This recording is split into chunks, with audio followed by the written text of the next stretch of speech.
Chittagong stock exchange হওয়াতে যেটা হয়েছে যে Dhaka stock exchange has become an institution. আগে থেকে বলে রাখছি, কারণ যখন ক্ষমতায় আসবে তখন হয়তো এত সহজে রিচ করা যাবে না। আপনারা আমার সাথে একমত হবেন।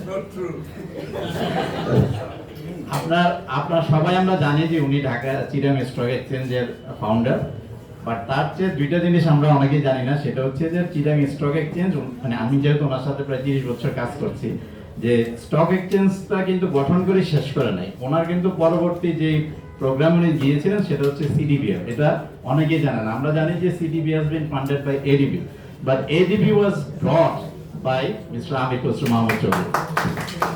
এডিবি আসার পরে সিডিবিএলটা আপনার ইন রিয়েলিটিতে আসে। এবং ওনার আরেকটা প্ল্যান ছিল সিসিবিএল, যেটা নিয়ে আমরা এখন পর্যন্ত মারপিট করছি।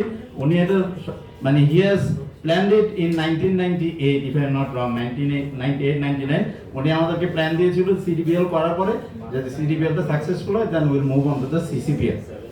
আপনার আজকে ধরেন 25 বছর আগে ওনার যে প্ল্যান, সেই প্ল্যান নিয়ে আমরা এখনো মানে মোটামুটি ভাবে we have been fighting on it, যেটা কিভাবে হবে, আদৌ হবে কিনা।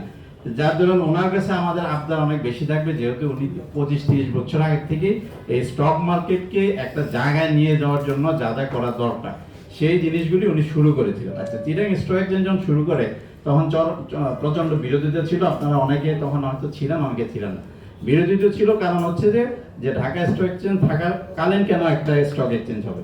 বাট আমি বলি, আমি চিটাং স্টক এক্সচেঞ্জের মেম্বার, ঢাকা স্টক এক্সচেঞ্জের মেম্বার, মানে Chittagong from the very beginning. Chittagong stock exchange হওয়াতে যেটা হয়েছে যে Dhaka stock exchange has become an institution.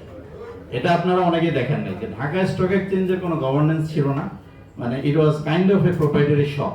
Chittagong stock exchange আসার পরে যে প্রফেশনালিজমটা আসে আমাদের স্টক মার্কেটে, সেটা Dhaka stock exchange was force to follow, automation সহ।